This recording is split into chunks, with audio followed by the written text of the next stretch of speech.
and so let's welcome Reverend Barbara. And I'd like to say that this is not my church, but God's house, and you're all welcome here, and as you are, of course.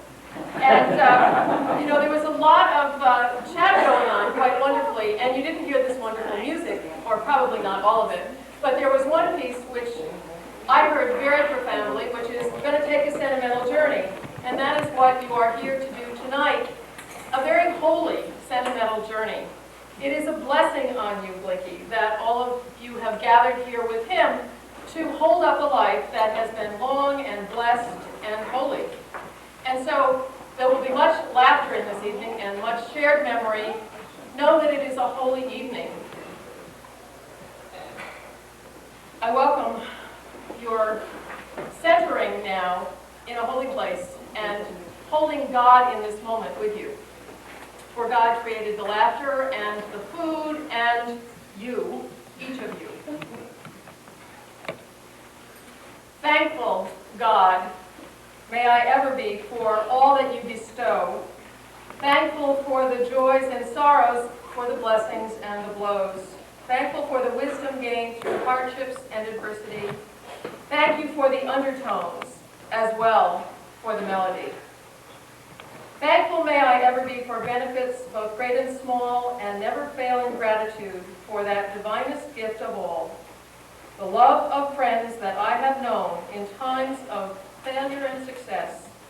Oh, may the prayer of the day be always one of thankfulness. As you eat and share and laugh and enjoy, be deeply thankful for this life of Blinky that has touched you all, and for the lives that you touch. In God's name, we hold this evening. Amen. Amen. Now we're going to have Blinky introduce some of the people that have table. We're going to have an introduction to head table for some of the people in the audience. Our honored guest, Blenkhorn, but I know that Blinky is going to do the introduction. So let's give her our attention. On my left, Bill Coulter. I'm sure many of you are familiar with Bill and his experiences we had enjoying this meeting, put the daily item, especially as kings and captains and kings. Bill Coulter. At his right, Chuck Estado. Chuck Estado, you may remember Chuck as the chief square dance caller, Carnival. And then if you haven't danced to Chuck's calling, it's really this. Chuck down from tomorrow, who has here to help rescue. And wife Gail. On my right is Commander Paul, who I shipped with for a year and a half until the Japanese decided to put us in life rafts and separate us. And he is here from Middletown, Rhode Island, and he will offer some experiences, I'm sure. His wife, Peggy. And that's what my wife knows.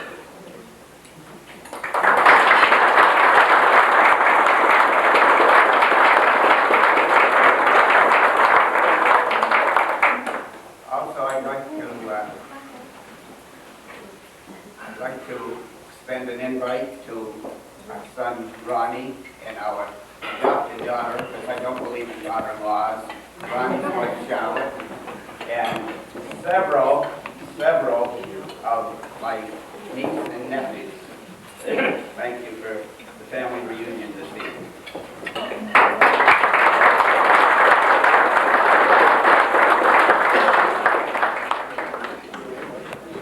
Thank you, Blinky. Now we're going to have a very quick welcome from the Berlin Lions Club. Thank you, Bob, for putting this event on. And this is our president, Charlie Pydak, president of Village Farm Power Equipment Supply on Pleasant Street, over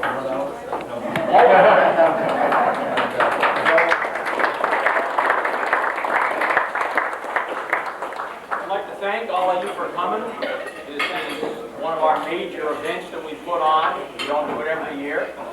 And then there's not too many characters like Blinky to do this for. And we're all ready to start serving food, and since they asked me to say a few words, that's what I'm going to say. Few. Thank you for coming.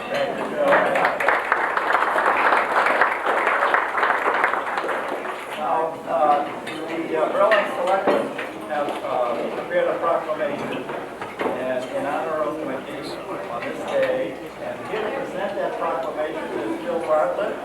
I want him to stand up because I want to see him shorter than I am.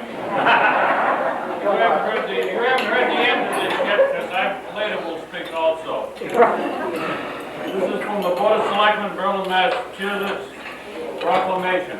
Whereas the Berlin Lions Club represents the highest ideals of humanitarian service and community involvement, and whereas the Berlin Lions Club wishes to recognize and honor a local citizen who clearly personifies those same goals of sacrifice for the public good as well as fostering civic betterment. And whereas the Berlin Lions Club and their honorary recipients have contributed to the physical, social, and cultural health of the town of Berlin for their entire existence, we, the select town of Berlin, Massachusetts, proclaim the first day of June, 1996, to be Lions Salute to G, that's splendid. Blinky Blenkhorn Day. We salute the record of civic service demonstrated by the Berlin Lions Club and hereby recognize their honoring of one of Berlin's finest, Mr. Blenkhorn, in appropriate ceremonies on June 1st, 1996, signed on the 29th day of April, 1996 by David Martin, Philip Bartlett, and Valerie Bradley.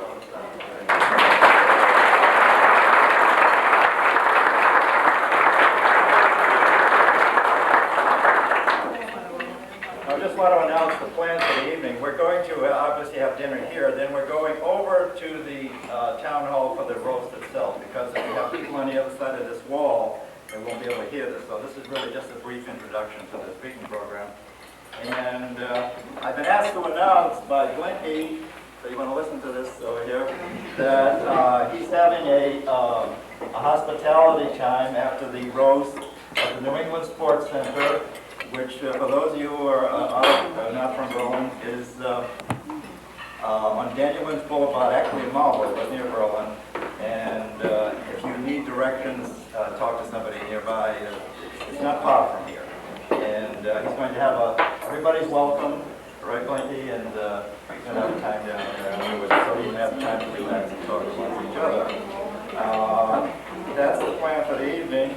And now we're going to have dinner, so thanks for coming.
come around with ropes or ribbons or anything from behind, you know what I mean?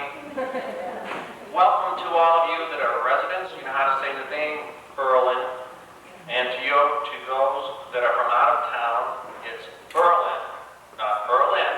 So you learn something when you come here tonight. We hope to stick around for a lot longer than one evening. Come back and visit us. We're here on a festive occasion tonight, a happy occasion, and we're here to roast someone that's been synonymous with the town for as long as I've been in the town, which is about 50 years. I was going to get out of this gracefully, but I think that's not going to happen in this room tonight, so we can take the A material and throw it away, and have the B material ready because we're not the church anymore. Thank you all for coming. We look forward to a wonderful evening.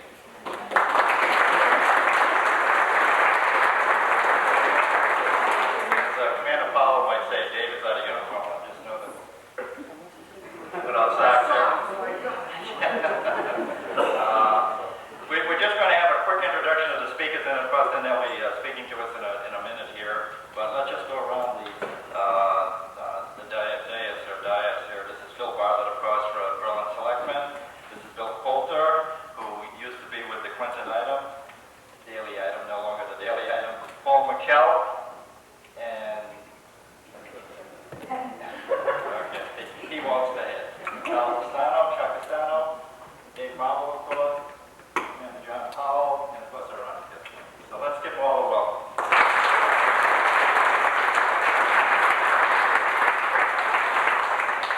First speaker of the evening is the leader-off batter, so to speak, is Phil Bartlett.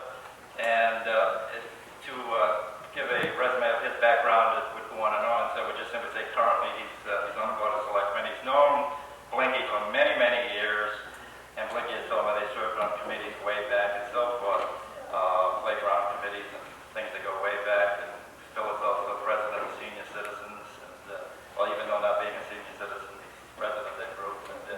But all we can, let's welcome Phil Bartlett.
And the other day, Blink, there was 3 big, burly gentlemen in town.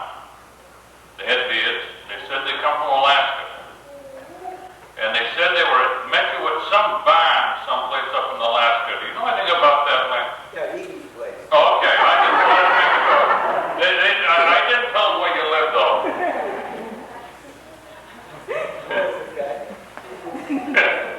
He's thinking. Well, anyway, I had the pleasure or the displeasure of delivering oil for this gentleman in 1956. And he gave me some records to show that I had delivered oil for him. And I looked them over very carefully, Blink, and I still think you owe me another $1, so that's $1.50. I mean, another hour, that's $1.50. So, after this is over, I'll collect $1.50. He called me one day and said, would you come up to the house? He says, I got a little project. I got up to his house and he says, we're going to lay a cement floor. Well, he didn't know anything about cement floors. Neither did I. But the cement truck backed down, and if anybody knows where he lives, he backed down in back of his house. Put the chute in the window and dumped concrete in like you never saw concrete before. We had concrete, we walled it around in that, and we finally got it halfway level, but next thing we knew, we couldn't get the truck out of his yard. We had to call Wheeler's Garage. I can't remember who the driver was, but he came up with a record, hooked onto the cement mixer, started his winch up, and the winch went backwards. It just wasn't going to pull it up. He was thinking of planting flowers around it and keeping it there, I don't know.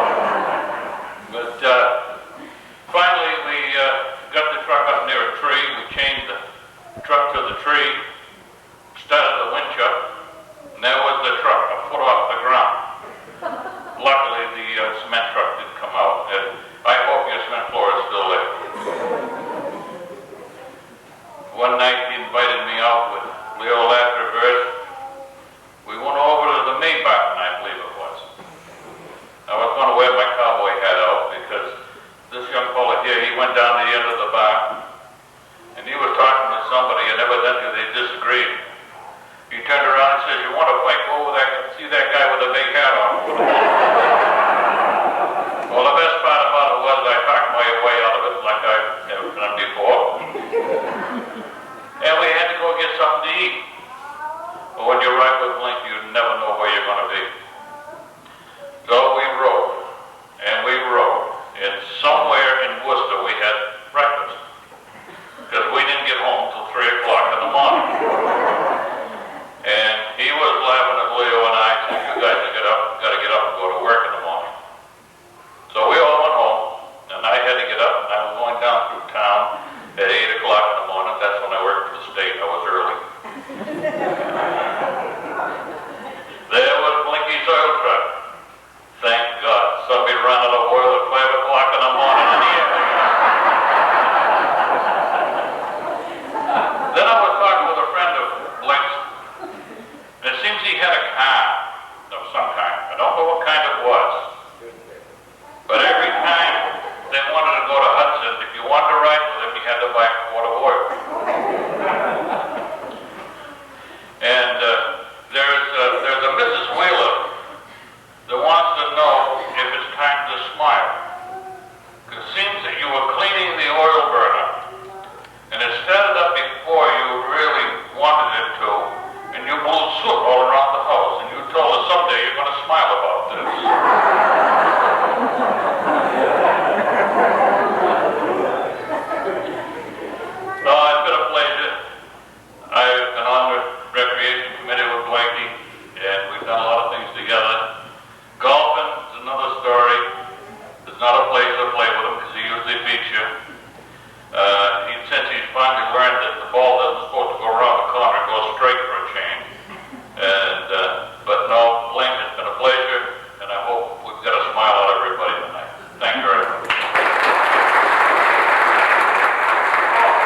Blenkhorn, Millie.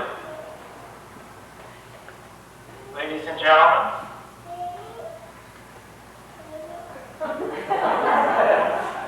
Nice to see you. Thanks for the invitation.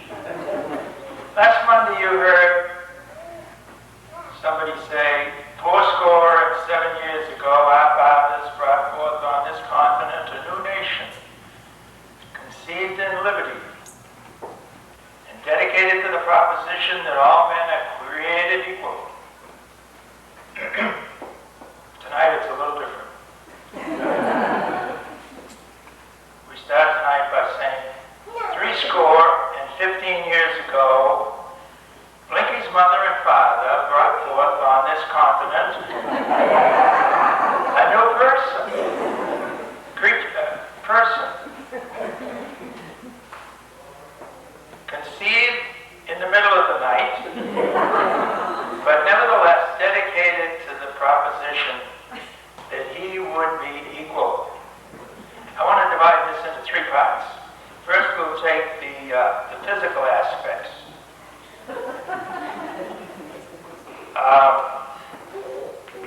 The first thing we noticed about Blinky was he's really built too close to the ground.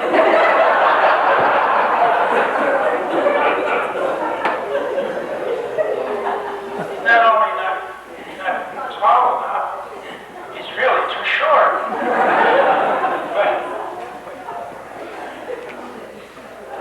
But that's just part of it. Have you ever noticed when he went through town with his automobile, he was driving his automobile, he was wearing a hat? The only reason he wears a hat when he's driving an automobile is because if you look at the car, if you didn't have a hat on, you'd think nobody was in the car. One day, a few years ago, Henry Wheeler was parked in the front of the store, and this car went by with nobody in it. And he wasn't sure what to do at first, so he took out his gun and he shot out the 2 rear tires. And of course the car stopped, and Henry went over to the car, and there was Blinky sitting behind the wheel. And you can hear Blinky now. What the hell is going on? So ever since then, he's always worn a hat when everybody.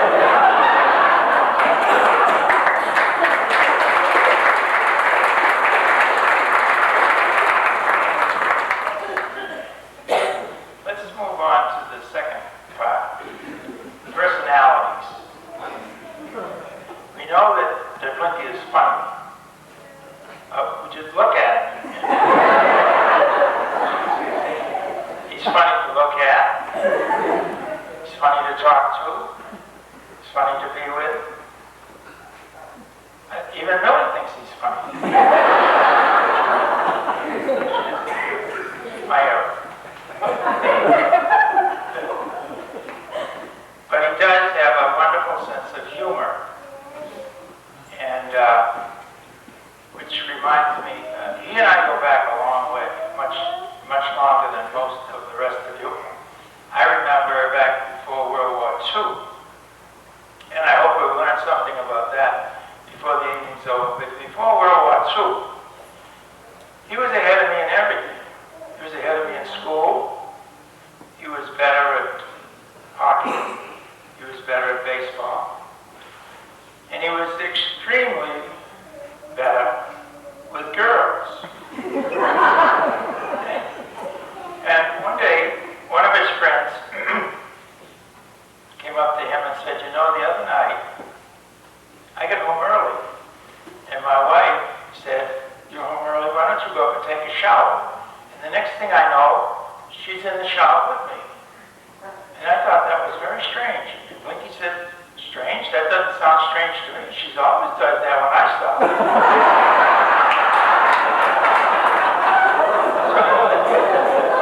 But besides that,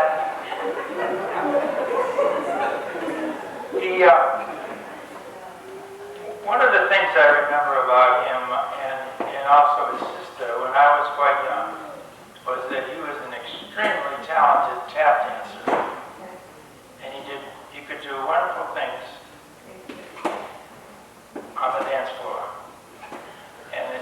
sure Chuck will tell you about this later. Different things.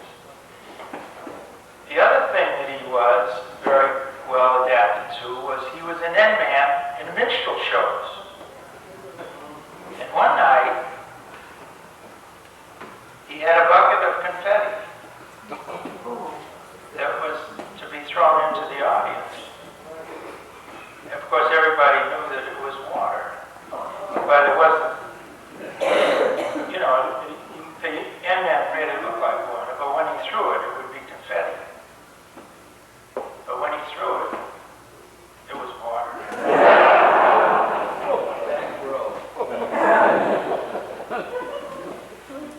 I'd almost forgotten that, but when Putt brought that gift up to him, it made me remember throwing the bucket. That's right, we had the hayseeders. South Berlin had a baseball team. It was the most humorous part about it was that Bobby Pryor, who was then the adopted son of Dustin Lucia ran Marlboro Enterprise and Hudson Sun. And Mr. Lucia lived in South Berlin, and he used to come in every day or two and have a frap at my store. He was diabetic, but he nevertheless had a frap. And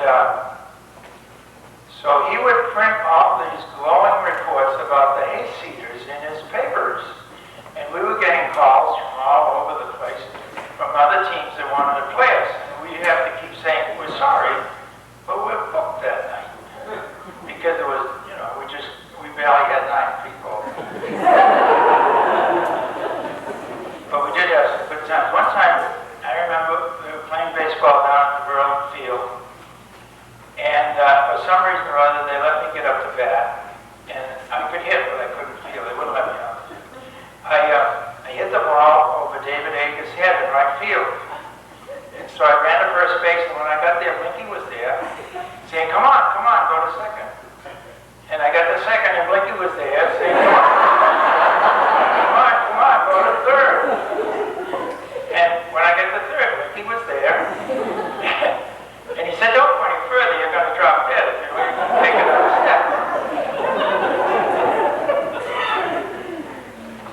But there's no question, but his sense of humor is carried over into all the different things. He could skate around most everybody, and between the legs, everything.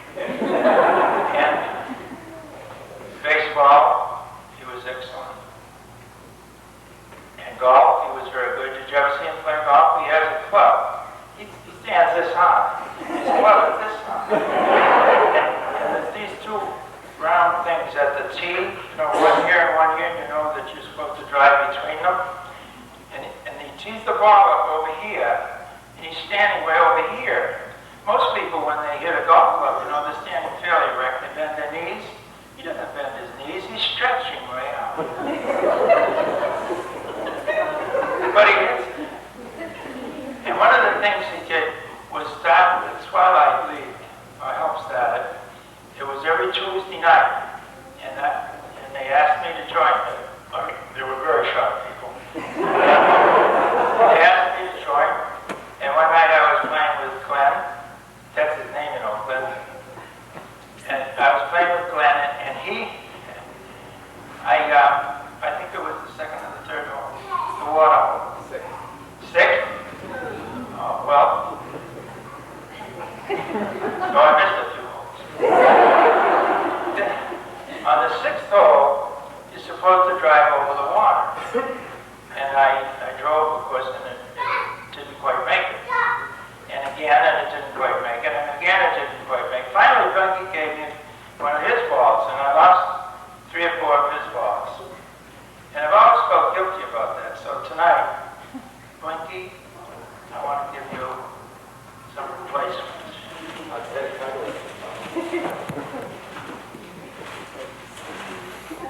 See if I get the right thing here. Be serious. You're welcome. It only took 40-something years. There were 4 balls. There were 3.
remember sitting in our living room talking with Glenn and some others about football at Toronto.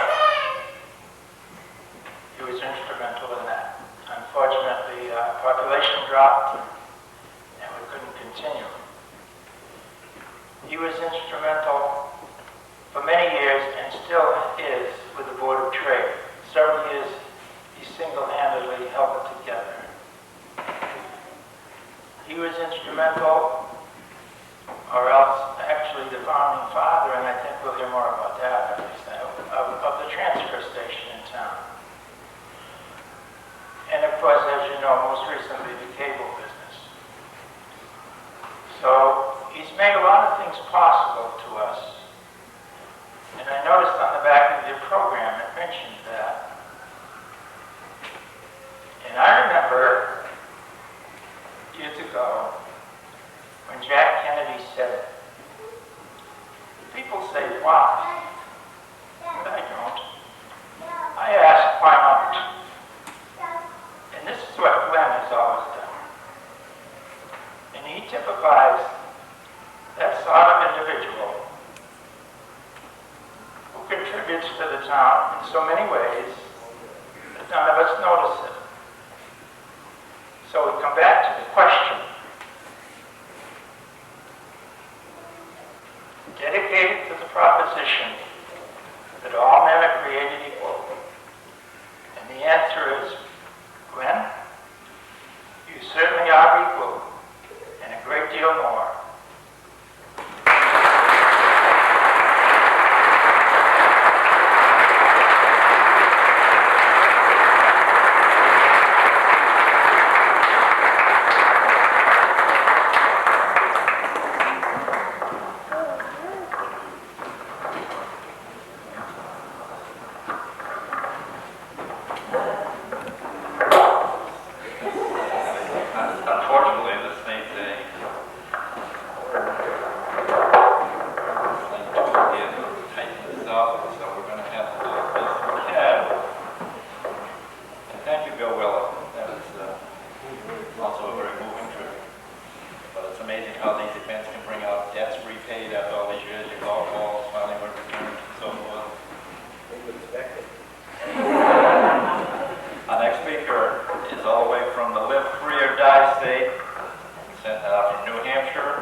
Estado, and Chuck and Blinky go back a long time, right back to when Chuck lived in Bolton after World War II, and also Chuck's wife, Gail, and Blinky's wife, Millie, worked together in the operating room at the Marlborough Hospital, and they became good friends as a result of business experiences as well as the two wives. Somewhere along this time, Chuck was, as I mentioned, over the church over there was a square dance caller, and I don't know, perhaps he did it right in this room right here, Chuck. And Blinky was involved, and Blinky always being active, he got working with Chuck in terms of continuing the dances to the purpose of raising money. We also sent kids to summer camp. So their bond of friendship goes back a long way. And Chuck sent me a little note here. He said that, but once this rose is finished tonight, there may be a different relationship. He says, I go back to New Hampshire, but I'm leaving you with the same problem, naming Blinky. All in jest, of course. So let's introduce Chuck Estado from Center Harbor, New Hampshire. He came down tonight. He hit on Blinky, and he said he spent many hours anticipating the antics of his friend Blinky. So let's welcome Chuck Estado, formerly of Bolton, now Center Harbor.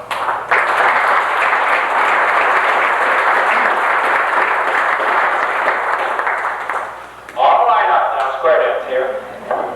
I kind of thought tonight was familiar. I prepared a long speech of thank you to Millie because she's the lady of the year. Don't you agree? I put up with him for all these years. So I found out tonight I was supposed to say something nice about Blinky. He's short. Thank you. Well, we do go back a long time, and in this very hall, how many of you were square dancers with me back then? Oh my Lord, look at them all out of the woodwork. Do you remember when we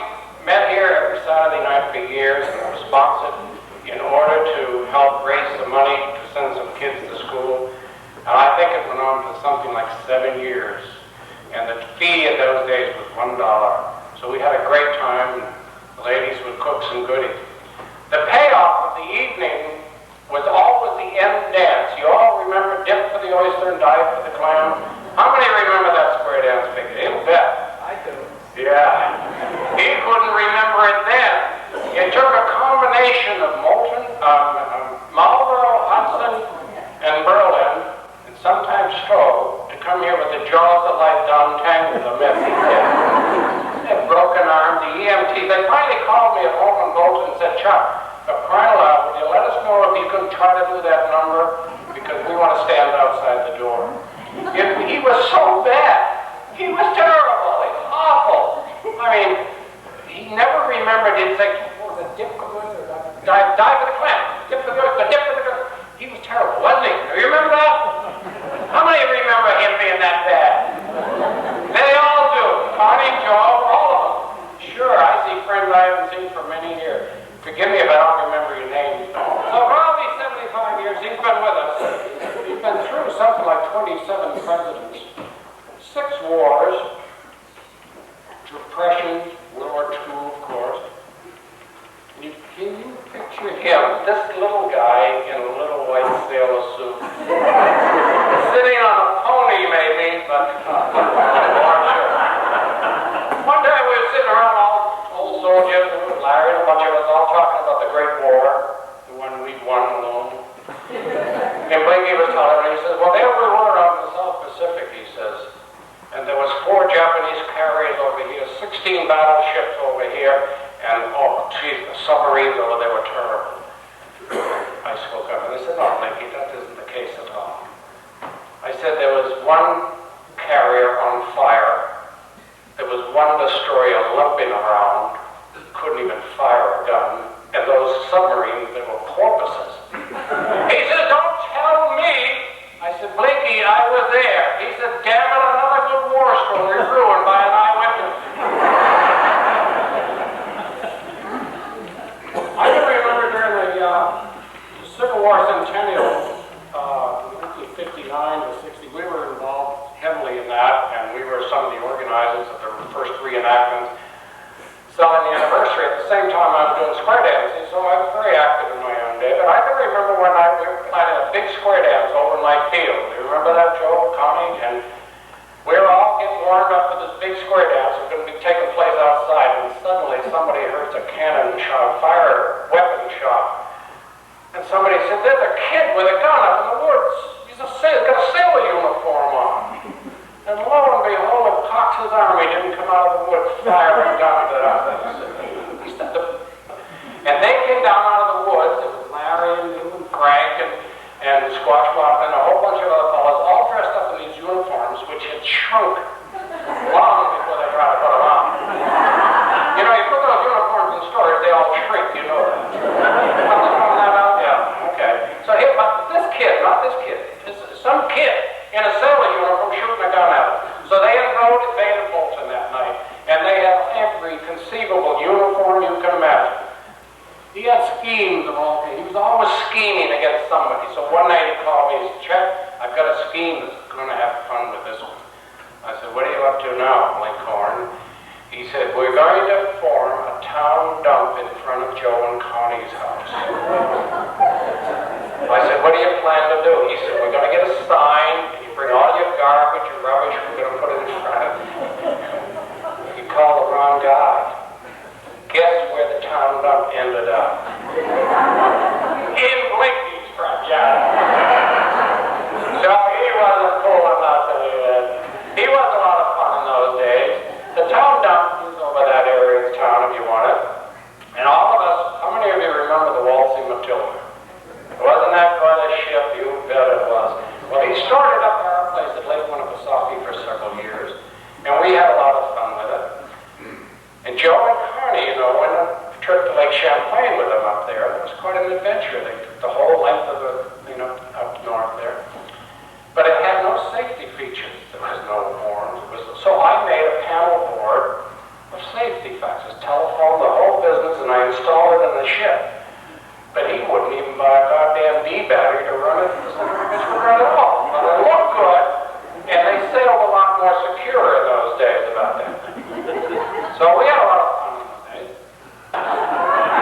Blinky's an old friend, and I'm so happy to see so many people. And I came 132 miles times 35 cents a mile the government allows. If you're in debt with me, well, it's all right.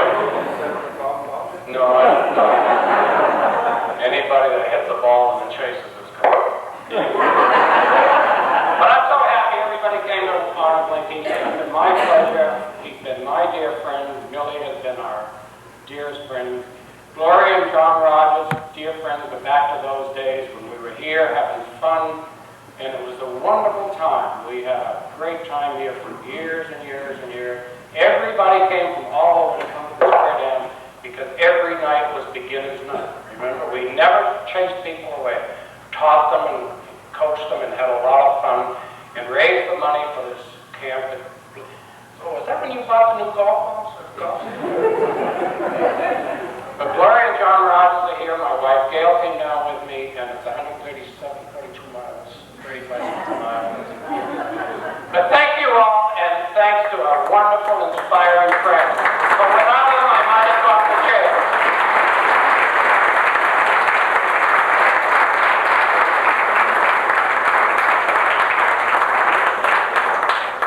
Thank you, Chuck. And for the 35 cents a mile, the check is in the mail, as they say. Our next speaker.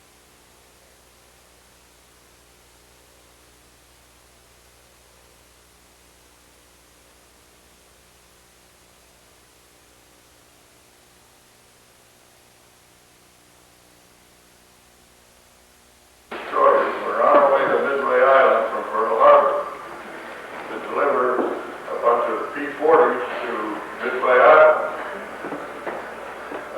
in preparation for the war that everybody knew was coming. The carrier had all their own aircraft struck below in the hangar deck. They couldn't fly off the flight deck because it was packed full of Army airplanes.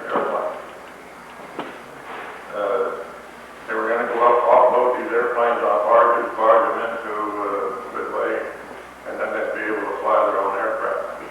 Well, about 2 o'clock in the afternoon on Saturday, the radar on one of the Chicago, which was the only ship that had a very primitive radar, picked up a target about 50 miles away. 50 miles is about 100,000, it is 100,000 yards. That aircraft kept coming in. Everybody saw it. I'm sure that Blinky saw it. The rangefinder operator and the forward director saw it. I looked in the check sight and the director, and I saw it, or on the rangefinder. It was a low-wing airplane with wheel pants, fixed landing gear, got into about 50 miles, somewhere in that vicinity. 25 miles, I'm sorry. Turned around and went back. Never saw us. And you can all guess where that airplane came from. But when we told the group control officer that was in the director what we saw, they told us we were seeing things. Next day, when the war started, went to general quarters, and nobody was surprised that the war started. The big surprise on that ship was they passed the word for uniform that day of the company. We could wear a work uniform all day long. You didn't have to change to go eat dinner or lunch or supper or anything else. So that's another what if to add to all the other what ifs of Pearl Harbor. That ship was also involved in the Battle of the Coral Sea, which was a battle in which we lost the Lexington. We were with the Yorktown at that time, about 10 miles distant from where the Lexington was. Both groups received a very heavy air attack from the Japanese carrier. Our aircraft gave the Japanese exactly the same thing. Sank one carrier, damaged 2. Very, very heavily damaged too. But unfortunately, we lost the Lexington. We steamed at about 28 knots, was about as fast as we could go on half the water power of the ship. From the Coral Sea up to Midway, over the one-day stopover in Pearl Harbor to fuel up. And went to Midway and become the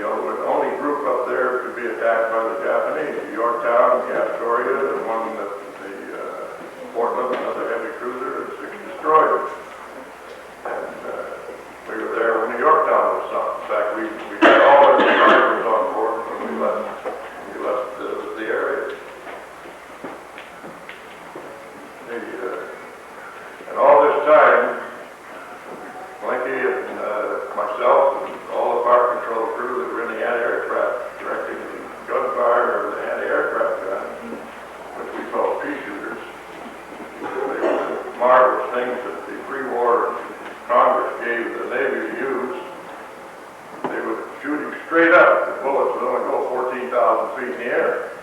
So the Japanese flew over 15,000 feet.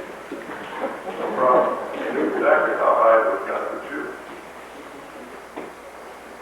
But anyhow, we ended up in the first invasion that the Navy made in the Pacific, which is Guadalcanal. A lot of people don't realize that we lost 9 ships during that invasion.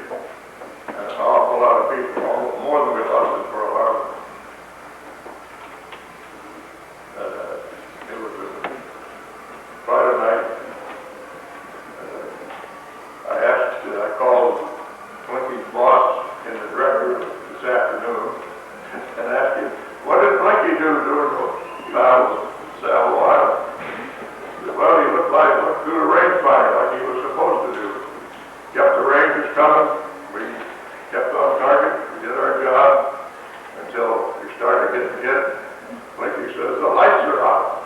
And turn on the battery. Well, the battery cable was cut. Shell had gone right through the big cable, about 6 inches in diameter, that ran out to the rangefinder, and cut it in half. And Blinky said, how the hell do you expect me to range without any lights? Which you couldn't. First place, you couldn't turn the director anyway, because there was a 5-inch shell stuck right in the bottom of the director, about 2 feet from where he was sitting. If that shell had exploded like it was supposed to, none of us would be here today, especially Blinky. But those are the things that happened. Now, several years, well, 2 years later anyway, I was on a destroyer, and we were operating at the end of the war, 1945, I guess it was. I can't remember. July. But we came alongside an aircraft carrier, what we normally call a bird farm, to get fuel. And we fueled every day from one of the big ships that was on a destroyer at that time. And I was the officer of the deck of the destroyer. The captain we had on the ship in those days let everybody do what they were supposed to do. If the OD had to watch when it was time to go alongside a ship to refuel, you're refueling underway at about 16 knots, which is about 18, 19 miles an hour. You did it. The captain sat there and watched and made sure he didn't do too many blunders. And we came alongside, and I was looking up at this aircraft carrier and looked up in the director. Who did I see up there? I put my binoculars on. There's Blinky sitting there in this aircraft carrier up in the forward anti-aircraft tractor. And so I waved to him, he waved back to me, and I pointed to our director, and we had one twin-engine Betty and 5 or 6 other aircraft that we shot down off Okinawa about a month before that. Blinky pointed to their director, and they had guns, they had aircraft all over it, naturally. And the idea, well, you can shoot, but we can shoot better. The only difference being, there wasn't anybody else helping us shoot. In his aircraft carrier, there were at least 36 destroyers, 4 battleships, 6 or 8 cruisers, all shooting at the same airplane. Everyone, when the airplane got knocked down, everybody painted one on their tractor. But at Okinawa, when you're out there by yourself, when it's coming in and you shoot it, you get no help. And when you shoot it down, you shoot it down. And it was either shoot it down or die, and that's what we did. Point is, I don't know how in the heck, I don't want to swear, you ever got anything done when you were doing all these, playing golf, organizing ball clubs, organizing basketball clubs, chasing people up and down the street to get them to volunteer. When did you work? I know, it didn't work on the ship either. No. Now I have to close at this point. I just wanted to let you know what type of a shipmate Blinky's been. He's been a shipmate all the time that I've known him, and this is going on 56 years now. That's a long time. And once a shipmate, always a shipmate. And I want to thank you very much.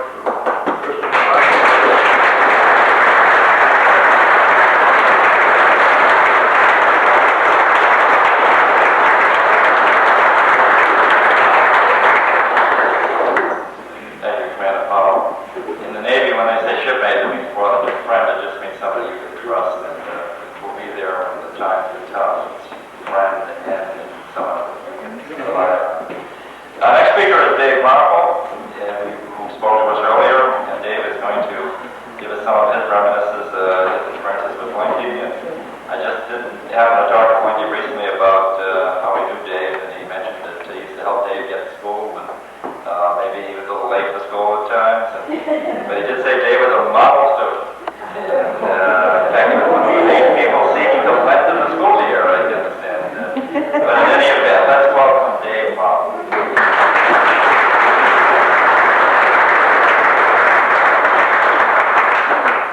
Young liberals rub the old conservatives, that's all I can tell you. Blinky, huh? Is that what you call it? When I think of Blinky, the first thing that comes to my mind is some of you are much too young to remember Hartson's Pond, Horseshoe Pond in this room, I know. Hartson's Pond had ice skating in the wintertime, and they had floodlights.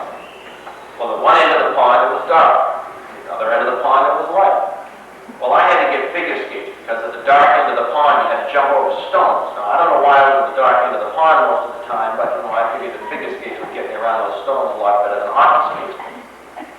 That gave me a little advantage when it came to playing hockey. We didn't play hockey down there that much, though. We went up to Horseshoe Pond to play hockey one day that I remember. And with those figure skates, you can stop, and you can turn, and you can stop, and you can jump, and you can turn. Pretty soon, they can't catch you because they can't turn on hockey skates as fast as you can on figure skates. Of course, it wasn't legal, but in those days, I wasn't too bothered with that. It was a definite advantage. And I was having a grand old time. I was going up and down, over and around, and I had the puck, and they couldn't catch me. And all of a sudden, bang! What in the world was that? I got Blinky. Okay? For the rest of the afternoon, every time I got the puck, I got Blinky. Right on the side of my leg, behind my back, between my legs, in my face. You cannot score when you're laying on your back in that sport anyway. I want to tell you that. I've always admired a guy that didn't have to bend over to pick up a GI Cube. What he didn't tell you about the Navy was when he was in the Navy, they used him as a role model to design those hatches. The hatches are those little holes in the wall that you're supposed to run through when there's an emergency. You can probably see by looking at his forehead that he doesn't have any scars. No cuts, no gashes. There's a reason for that. He went through those holes without touching anything. He lost a few hairs on the way, as you can see, but never lost any skin. I'm also jealous of the fact that he can open up a refrigerator and read everything by label right there in front of him. Doesn't have a bad back. Amazing what happens. There are advantages to being short, I gotta tell you. I'm not going to get into nicknames tonight, but something seriously was wrong with the generation before me in this town, because they've got some strange names. Blinky, Putt, Squash, Iggy. I mean, come on. Was it the water? Was it the water the other day? Today we got Blade, Killer, Murderer, Diamond, Magic. I mean, things are much more civilized today.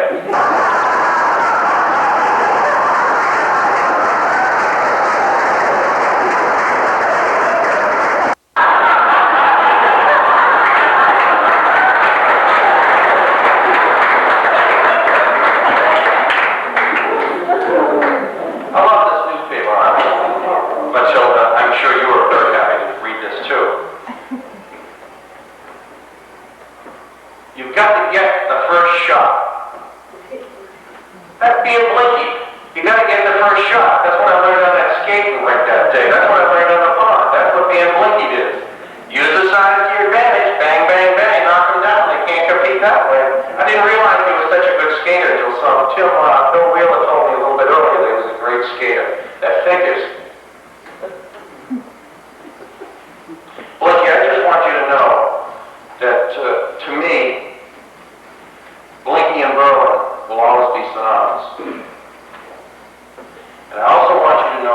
one short guy that I can look up to.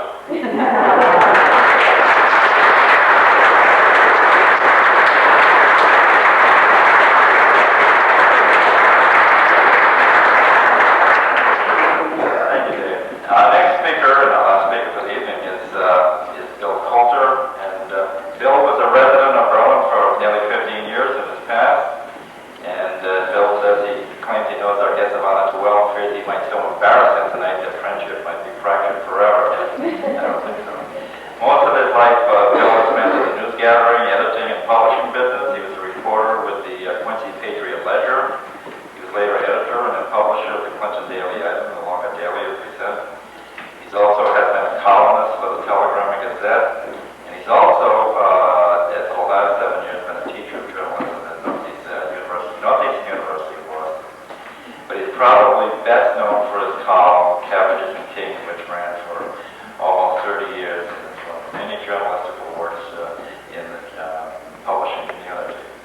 Bill has authored 2 books, one on NIPRO Corporation, that has headquarters in Clinton, and he's also authored a book on the Dr. Franklin Perkins School in Lancaster, and now is writing a third, which is well received as well, I'm sure. So he now lives in Situate, Mass, the town of Florida, during the winter months. And as Bill says, with his wife Joyce, who was unable to make it tonight, Joyce is an accomplished hooker, certified instructor in hooking arts, with classes at the YWCA in Washington. Bill Coulter.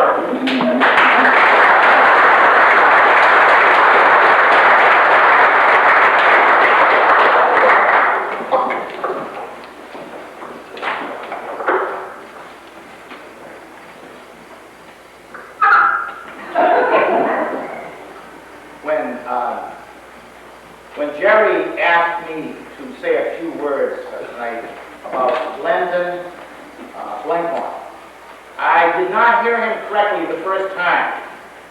I thought it was to be a boast Blinky night. We were to boast about him, not roast him.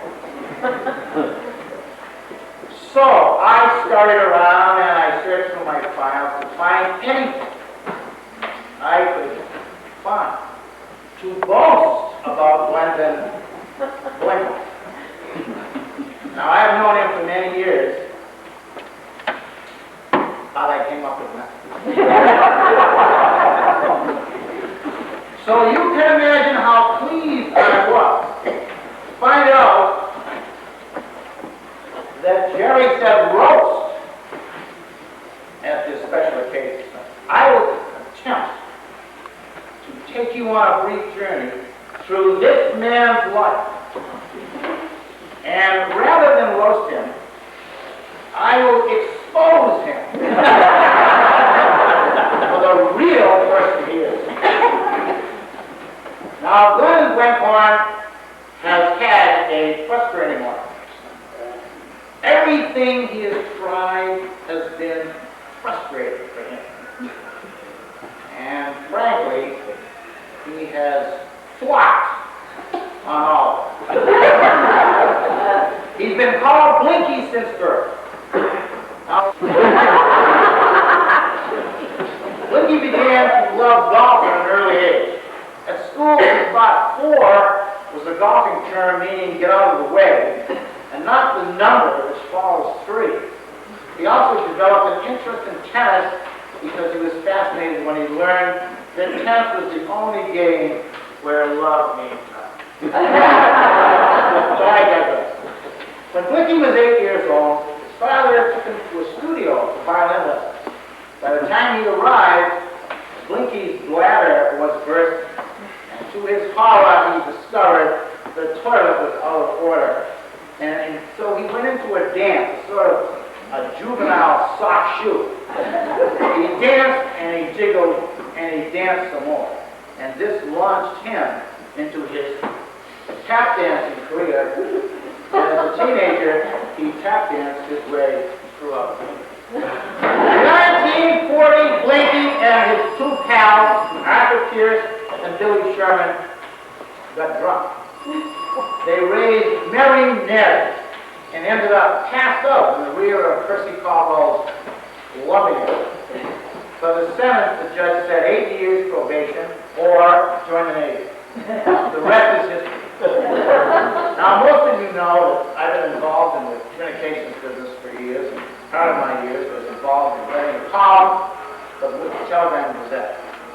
Now, they needed a memorial day, and so I interviewed our guest line. I have probably interviewed every possible type of person in the course of my years in this business.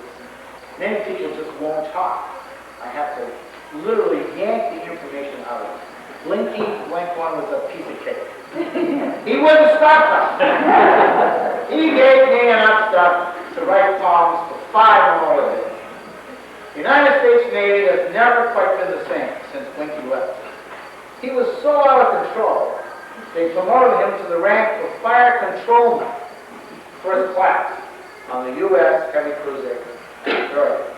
He was such an all-fired hellraiser, they invented the rank and stuck with it. Blinky thought he would try roller skating. One night while on leave on the West Coast, he found himself skating out of control and slammed into several people and landed square on his bell bottom.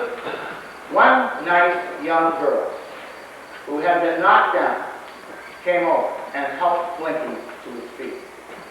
He married Millie. Millie is about the only thing I can find to boast about when it comes to Blinky. She is a wonderful, kind, and forgiving person. Mostly forgiving.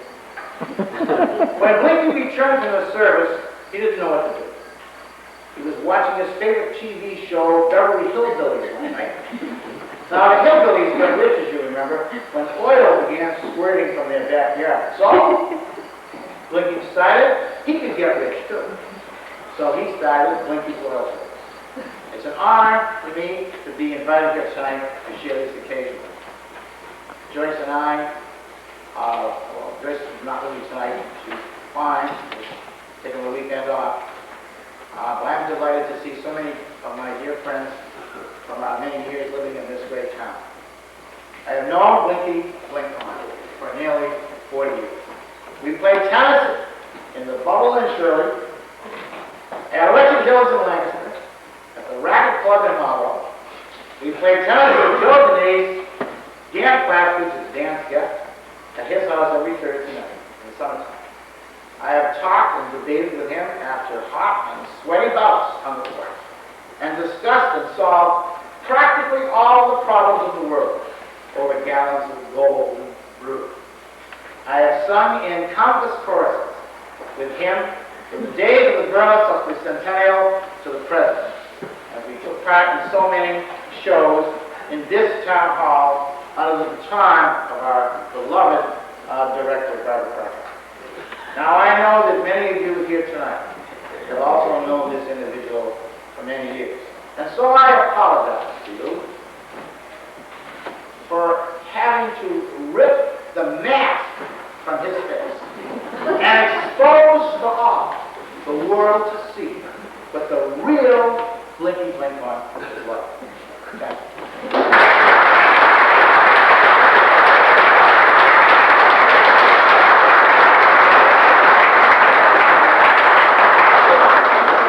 Our next speaker has been a resident of Berlin for 21 years, Paul McKell, and he's worked with Blinky on many projects, and Paul can talk about that, but I have to chuckle at Paul said he's best known in town for owning that pink house across from St. Joseph's Church on Route 62. So here's Paul McKell. Let's welcome him.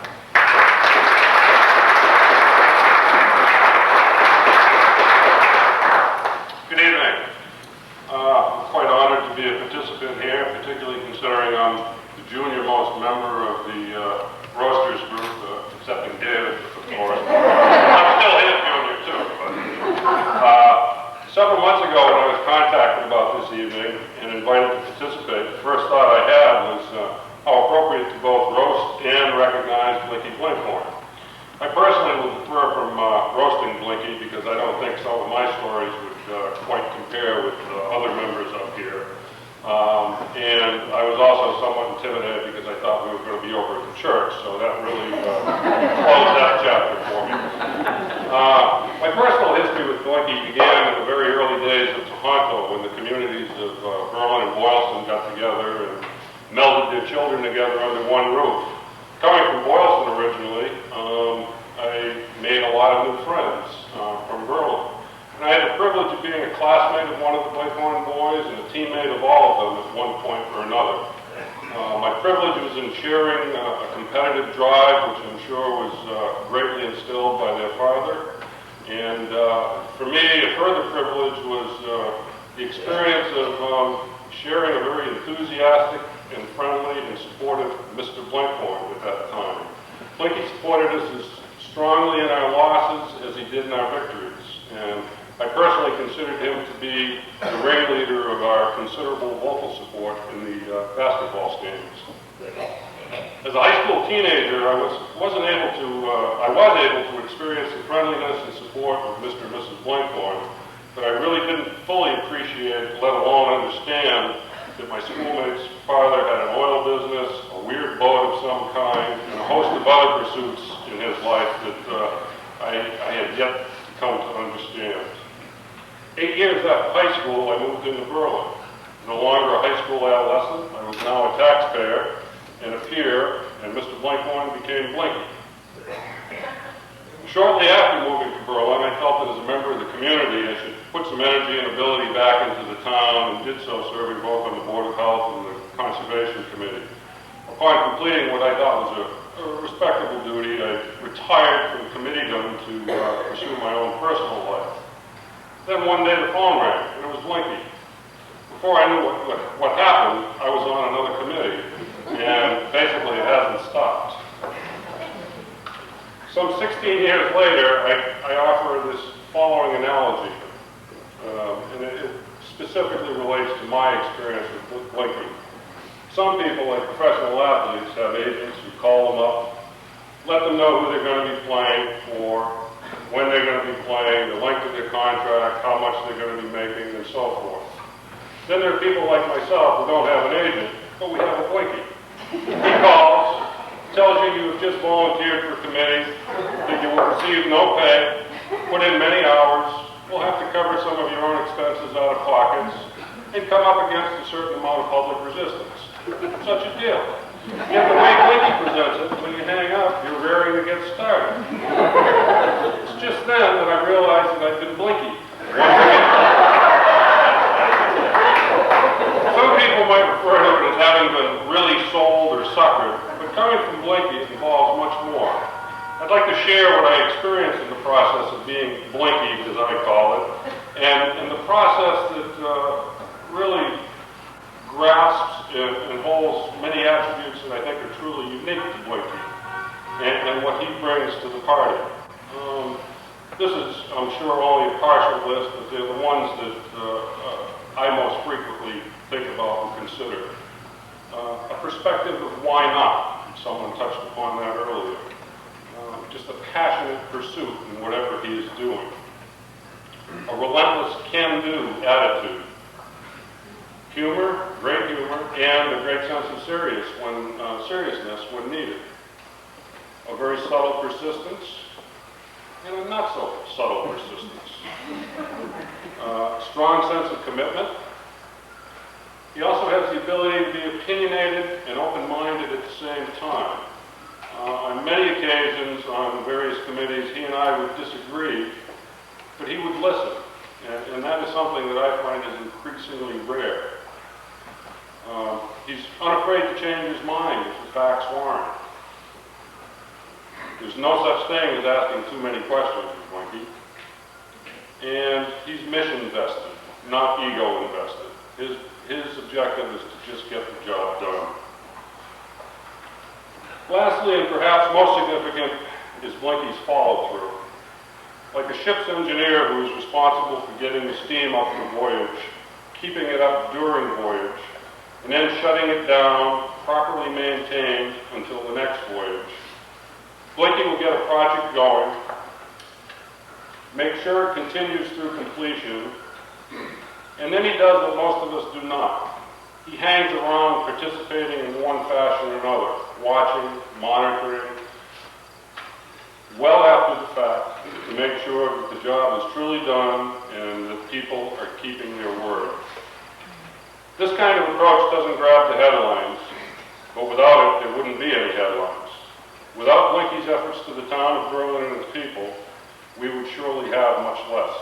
And that concludes the speaking part of the program. We have a couple more items, but I think it'd be appropriate now, since you can see all the different types of people who know Blinky from different perspectives and different parts of his life. And so let's give all these people a hand. They put in a lot of work.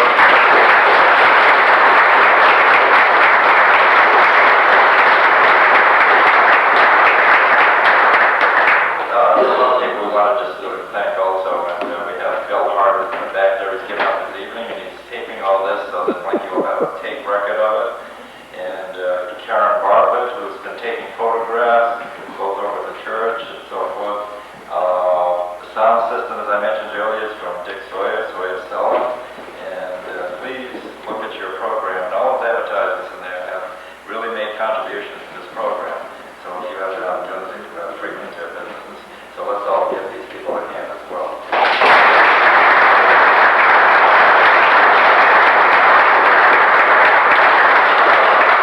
My father wants to say a word about an upcoming event. This is sort of a commercial, so just to be very brief. Welcome back, my father. I've been waiting for this all night.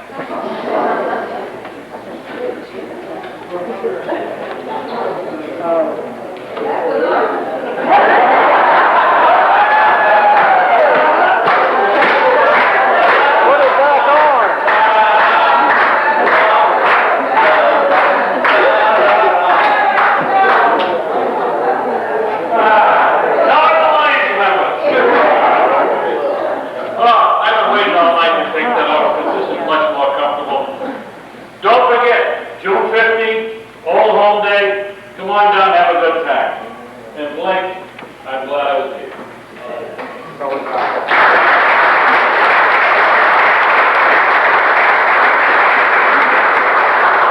Just another reminder, we mentioned over at the church, but Blinky is hosting a hospitality hour, or he transferred his friends to get together down at the New England Sports Center, which is about 2 miles from here. It's at the intersection of 495 and 290, although you have to go through Pleasant Street, and you don't not familiar where this is. Just link up with somebody who is knows the area and just follow them down. But everybody is welcome to join Blinky at that time. Right now, we're going to give a gift. Blake is asked for a head count because he wants to call them to let them know how many are coming. So please raise your hands up to people that are interested in going down to the sports center. It's out past where they're building the mall. Now count quick. 35. 312. All right. That number's really going to help them down there, I can see. Now we're going to have a little presentation of a gift, and the person who's going to present this is our incoming president. The Lions Club, like many fraternal organizations and service organizations with the Lions, have committed women in recent years, and they've added a tremendous amount to our club in many ways. And our incoming president is Mary Ann Makar, who begins her duties in our year roughly from July 1st to June 30th. So she's the incoming president. Mary Ann is going to present a gift to Blinky. So let's welcome Mary Ann.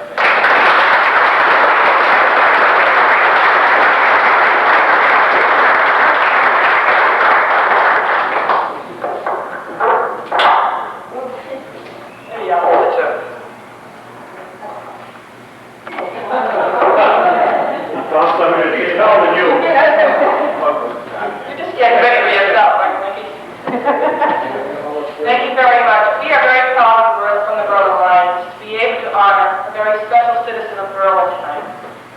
Blinky has distinguished himself in his military service, which we've heard about this evening, and have read in many, many newspaper articles, from the Clinton item to the Hudson Sun, Marlboro Enterprise. I didn't get the Mr. Telegram Gazette, but I could have missed it.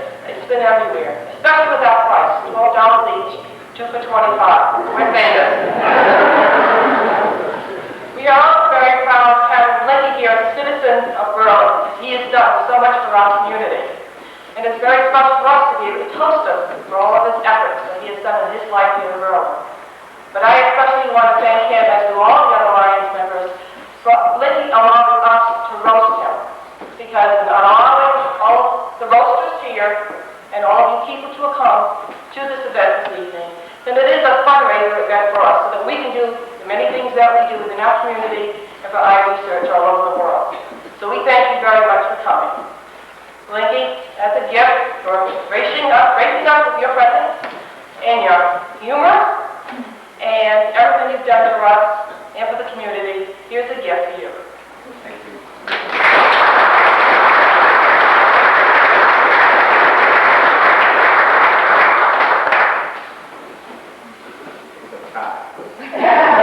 Say the colors.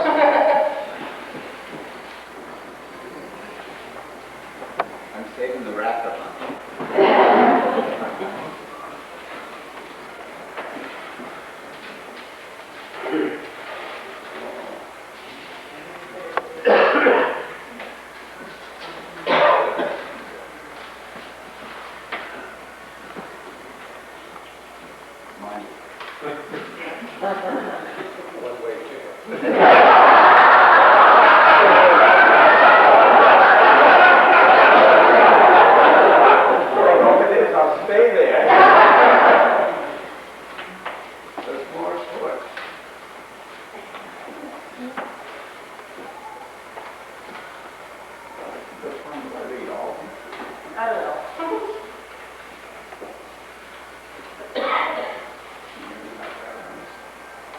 Well, I'll tell you what, I'm just trying to unwrap it and read it all.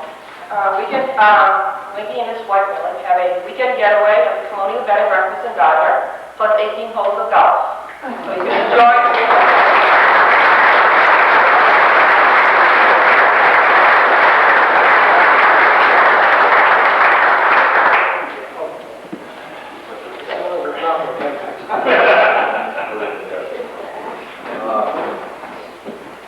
Before we give Blinky a chance to respond to all this, there's just one little item, and this is more like a humorous thing, but we have a little additional item we'd like to get to Blinky, and it's going to be presented by Waltzing Matilda, Mary's husband, who was, last year, was the district governor of the Central Mass Lions, and as far as I know, the first resident of Berlin to ever achieve that lofty bureaucratic responsibility. The Lions are the district club he was responsible for.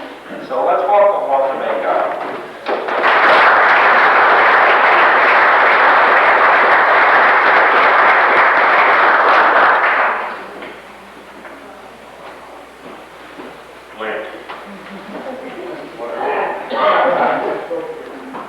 I'm new in this town. I've only been here 22 years. And when I first moved here, he was at my house every other day trying to sell oil. Finally, I said, okay, you can deliver to your well. I think within a week he sold the company. What's up, golf? So with that, on behalf of the Berlin Lions Club, I'd like to present this trophy to you, which is no golf club on top. We got some, it's a golfing trophy, it's the club. Yeah, those are real short. It's a short one. I'm here at Reed.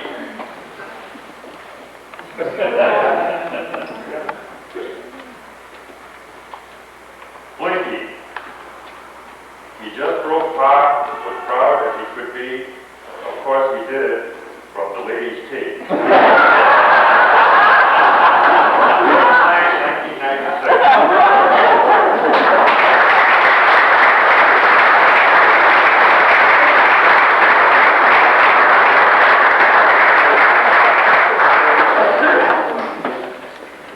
And now we will hear a few words from the person we've been attacking or praising, whatever, all night. And so let's give a nice warm welcome to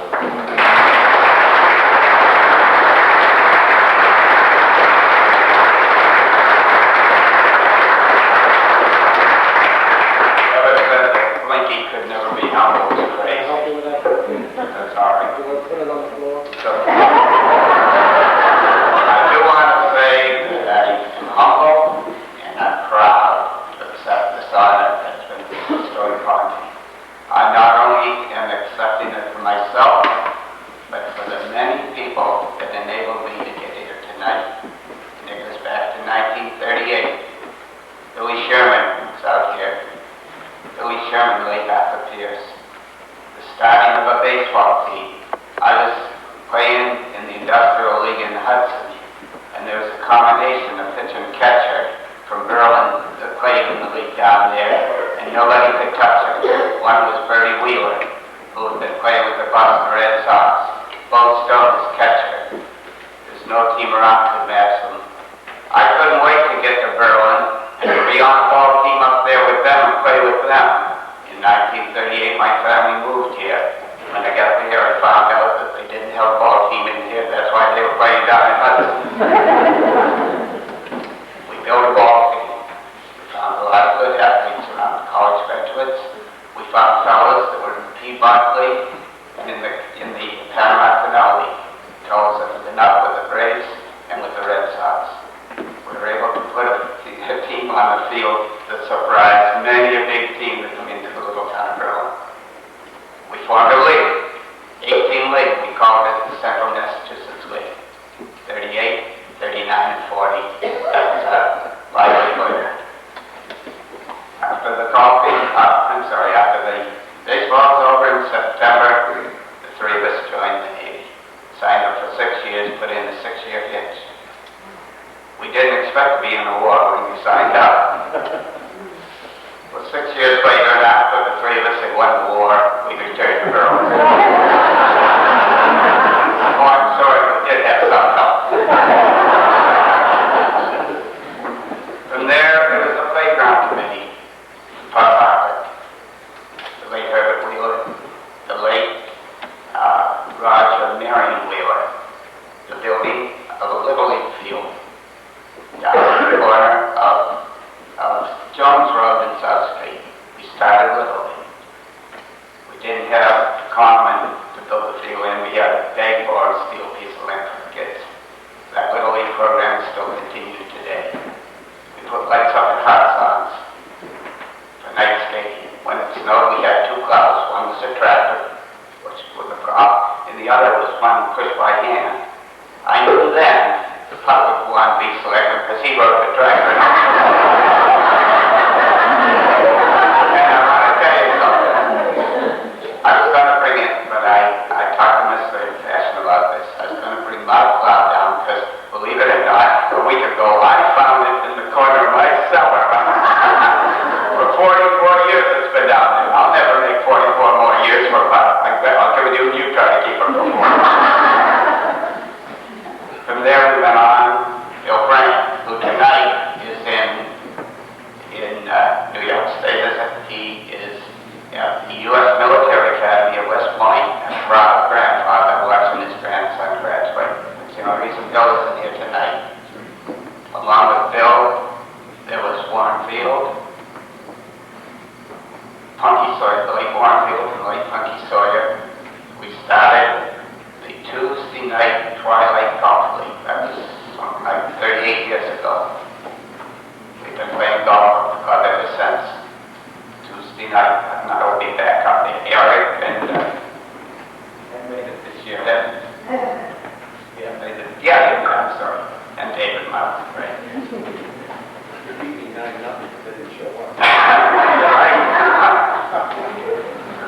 From there, we get into the biggies. I couldn't stand to see a duck in the center of Berlin and things growing up a mountain down there. And one day, I talked to a few of the neighbors, Coulter Jr., the Wares, the athletes, and I said, are we content to let this thing continue down here? And they all decided it was not the thing to exist. So we made arrangements with the selectmen to have a meeting, talk the problem over, and who showed up at the meeting? Everybody but Blinky. Blinky was homesick with the flu. But anyway, they appointed they made the committee an ad hoc committee, who in turn appointed a regular committee to see what could be done about the trash. That committee was Audrey Craver, Gary Cole,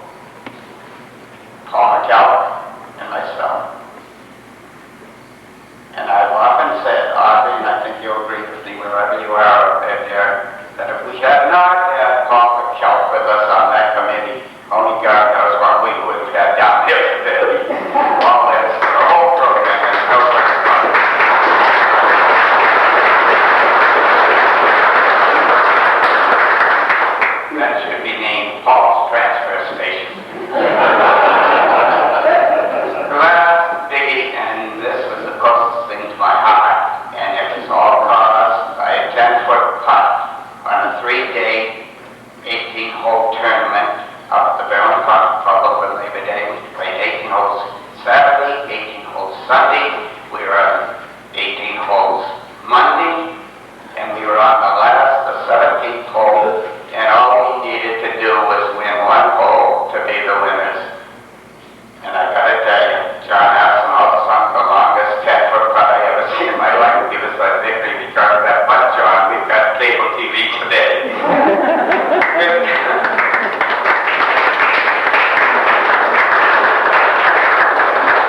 In that, you probably heard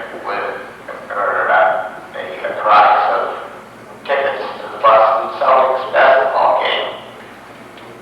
And we're driving in out of nowhere. We said, why are we driving into Boston to see the Celtics when every town around us is sending their own watchmen? John says, you're right, what are we doing? And between us, we decided we would get active and interested in getting cable TV in the town of Berlin. Now, it wasn't only John Aspinall and Blinky that was going to bring cable to Berlin, because unbeknown to us, and unbeknown to him, at the same meeting, before the selectmen, sat Ira Hoffman, and Ira Hoffman had a little piece of paper with him.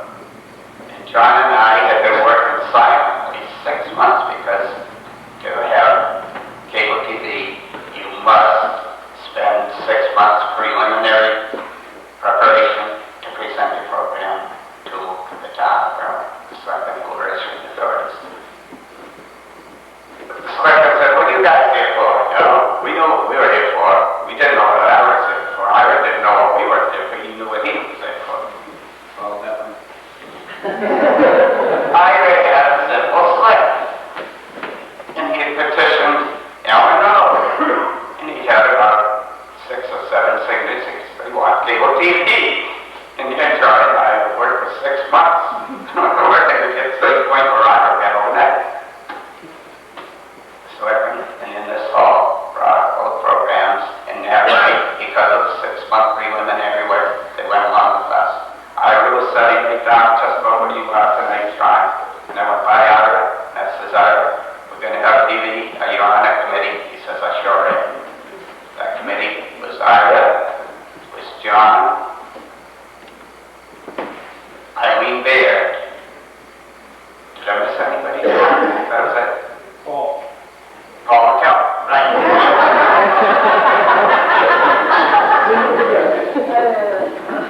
I gave it the transfer station. You want everything? That committee was one of the greatest committees I ever worked with. Eileen Baird, an attorney, John Aspinall, an attorney. We needed them. Ira Hoffman, straight out of Brooklyn. When those Brooklyn attorneys were sent here by Continental Cablevision and Evans Russell to give us a big sell, I was sitting there smiling at them. And we had 2 attorneys there. They didn't know who we were, but we knew who they were. It was at that time that we recommended United Cable. From there we went on to form. United said, now we've got $30,000 worth of equipment, where we put it. We didn't even plan on a camera. Here they got $30,000 worth of equipment for us, no place to put it. In emergency, we opened up the apartment at the house. That's where the cable originated in town. In that, and I don't want to miss any names, we had a volunteer group that becomes certified operators. My right hand on this operation was Debbie Toll. Anything I wanted or needed, Debbie, if I couldn't reach her by telephone, I could haul her over the backyard fence and she'd hear me. Debbie, June, I have the list, and I'm going to read it because I don't want to miss anybody. June Poland, from here somewhere. Diane and Charles Peterson, Barbara